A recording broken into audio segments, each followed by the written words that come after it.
Bueno, pues felices con tenerles acá a nuestras hermanas de los salones y a todos los que han llegado a la casa del Señor. El tema que traigo en esta mañana, en nombre de Dios, lleva como título pues, precisamente expectativas. Así de simple.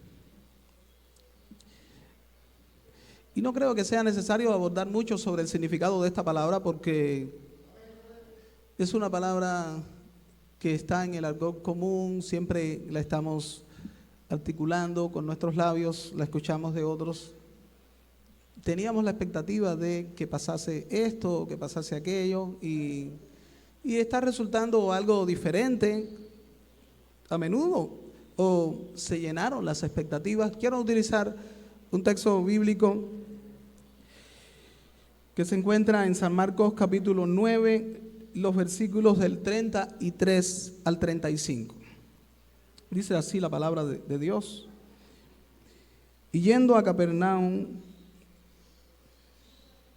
y llegó a Capernaum, y cuando estuvo en casa le preguntó: ¿qué disputabais entre vosotros en el camino? Mas ellos callaron, porque en el camino habían disputado entre sí quién había de ser el mayor. Entonces él se sentó y llamó a los 12 y les dijo: si alguno quiere ser el primero, será el postrero de todos y el servidor de todos. Amén. Que el Señor nos bendiga con la lectura de su santa palabra.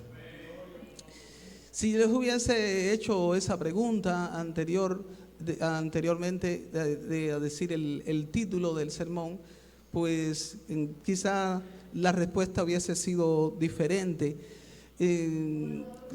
Si hubiese hecho la pregunta, ¿cuáles son sus expectativas con respecto al crecimiento espiritual, al desarrollo como un varón de Dios en la iglesia?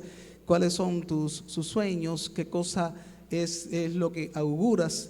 Pues quizás hubiésemos podido escuchar algunas reflexiones, sobre todo si se hablase en un círculo estrecho, en un círculo íntimo, porque esta disputa y este anhelo de los discípulos no deja de ser un anhelo de la gente. Uno quiere crecer, quiere tener un espacio, quiere tener autoridad, y aunque las personas más discretas y más sencillas, más saben disimular mucho este sentimiento, pero está en el hombre el aquello de ser y de lograr alcanzar cosas en la vida. Bueno, pues hay una fórmula muy práctica que nos enseña Jesús en este texto que estamos utilizando como base para el sermón. Hay algo que podemos ver a todas luces, hay algo que no deja nada entredicho, que está todo claro y que cualquiera de los presentes puede entender con un somero análisis, con una somera consideración. Está claro aquí, dice Jesús, cuando tú veas una persona que está sirviendo a todos,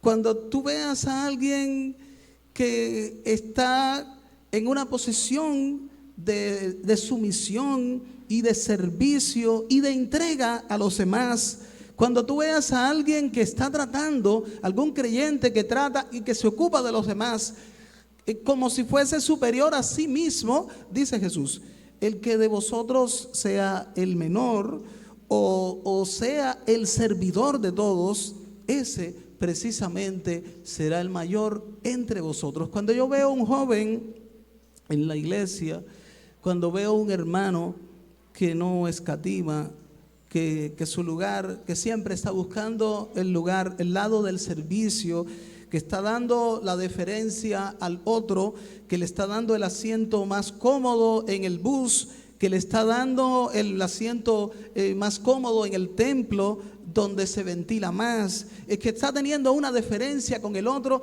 Estoy mirando el acto de quien presuntamente será el mayor entre los hermanos.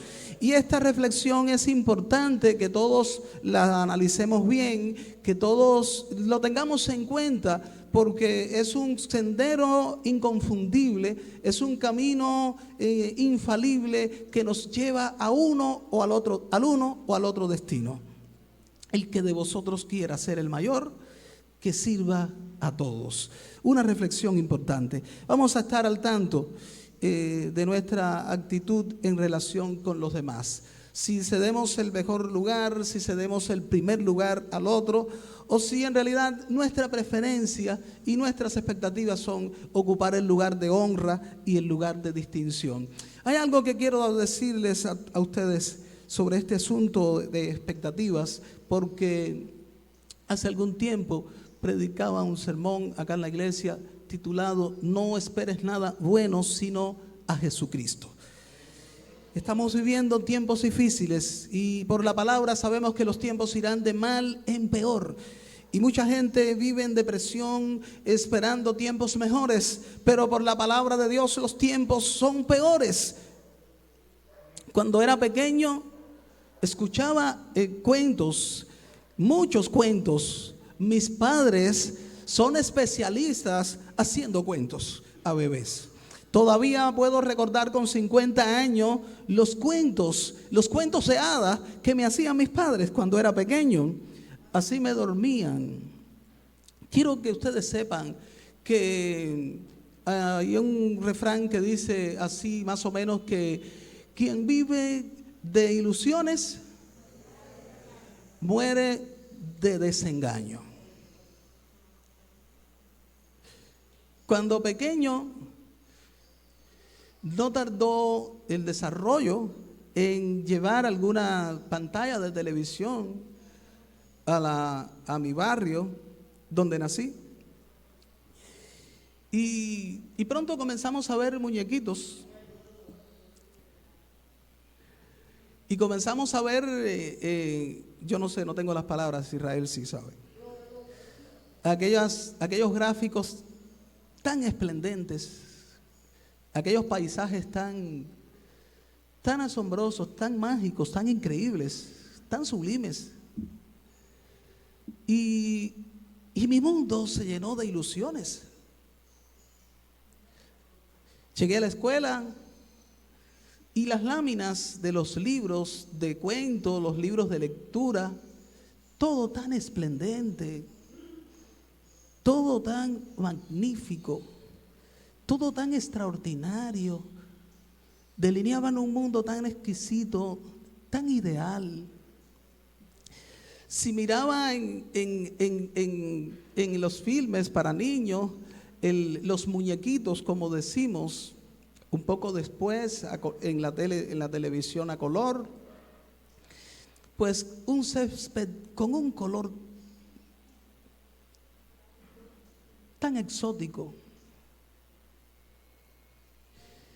y las regaderas y las mariposas y las casas y todas las cosas y las calles y todas las cosas tan arriba, que de verdad que me hicieron pensar en algún momento que el mundo real en que vivía no era el mundo en que deseaba vivir.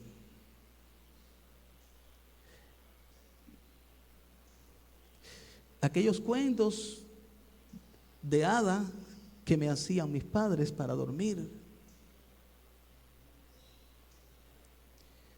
aquellos muñes, aquellos libros de cuentos, aquellas historias en la escuela, me hicieron soñar con un mundo de perfección, con un mundo de paz, con un mundo ideal, con un mundo para vivir pleno. Y cuando mis padres me sacaron temprano, mi padre me sacó chiquito, bien pequeño, al campo y me dio una guataca y me hizo empezar a trabajar encima de aquellos cascajos y salía el sol y se ponía fuerte, y mi padre me exigía que tenía que hacerlo porque era una necesidad, y el sol me agobiaba y me dolía la cintura, y luego la lluvia en ocasiones dañaba la cosecha y salía la mala hierba, y las plagas le hacían daño a la cosecha, y los ladrones pues también sustraían el fruto de todo el sacrificio nuestro. Comprendí de adulto y dije, ¿por qué en la infancia mis padres no me mostraron el desierto?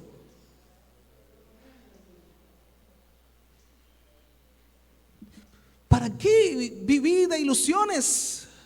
¿Por qué no me dijeron que era la eternidad, que era la gloria con Cristo, donde todo sería justicia, paz y gozo por el Espíritu Santo, donde la lluvia sería su hora, donde ladrones no minan, donde la polilla y el orín no corrompen? ¿Por qué no pude entender desde la infancia un mensaje enfocado? Viví deprimido, viví disgustado. Me parecía que era una ironía la vida en la miseria, pasar hambre. Lo que veía allí en la tele era hermoso, el campo era precioso, pero el que me tocaba vivir era hostil. Yo le quiero decir a la iglesia en este mediodía que debemos de tener cuidado con las expectativas. Hay gente que vive de ilusiones y está mirando las aventuras, está mirando las novelas y cómo se besan y cómo se aman. Es un amor mágico, es una cosa que no sé de qué galaxia. La realidad del hogar, la realidad del matrimonio es otra. La realidad del placer de la pareja, del matrimonio, de la familia es otra. No es la fantasía, no es la propaganda que estás viviendo, que estás mirando ahí. No vivas de ilusiones, hay algo bueno para ti. Es Cristo y es la eternidad con Él. Gloria a Dios. No hay por qué vivir en depresión. Esos cuentos son reales. Todas esas historias son reales. Hay un reino donde todo es justicia, donde todo será justicia, paz y gozo por el Espíritu Santo. Esas sí deben ser tus expectativas y las mías.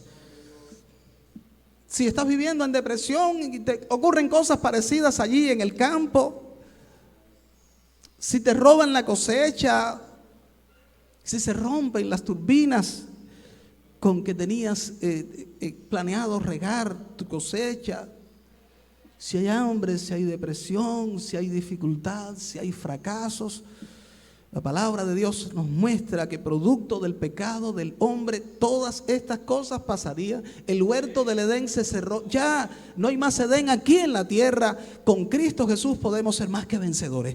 En este desierto, en estas circunstancias actuales, en esta diáspora, en este momento terrible, yo le oro a Dios por mi nación. Yo le ruego que no sea pisoteado más.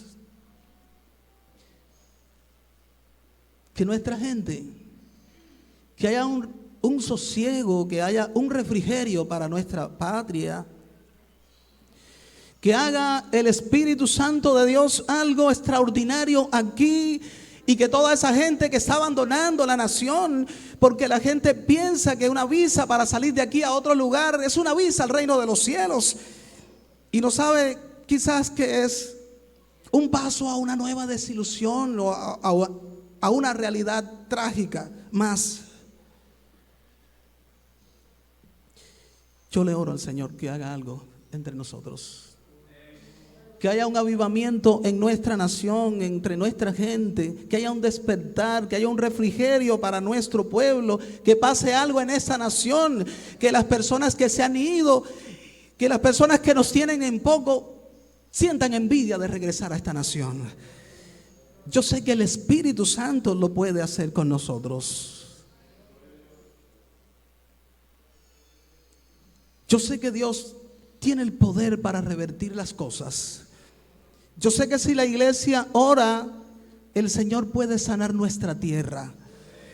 Yo sé que si la iglesia abandona el pecado y la liviandad espiritual, el Señor puede traer la lluvia temprana y la lluvia tardía, y que nuestros campos pueden producir abundante cosecha.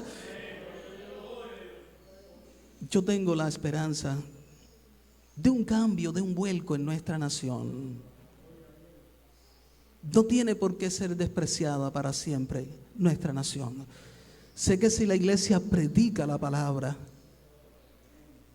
yo sé que si la iglesia lleva el mensaje, si la iglesia se ocupa en cumplir su deber, yo sé que el día que cambie la mentalidad de los jóvenes, yo sé que el día que cambie la mentalidad de nuestra gente, Dios va a sanar la tierra. Dios va a sanar nuestro ganado. Va a traer el Señor sanidad, liberación y bendiciones abundantes para nosotros. Esas son nuestras expectativas. Queridos hermanos, que el Señor les bendiga de manera especial y abundante. Y que nuestras expectativas, que nuestros sueños, que nuestros anhelos, que nuestro augurio del mañana se centre en la verdad fundamentada en la palabra de Dios. Podemos gozar, podremos vivir en paz, podremos tener abundancia, podremos tener el sustento. Dios con nosotros.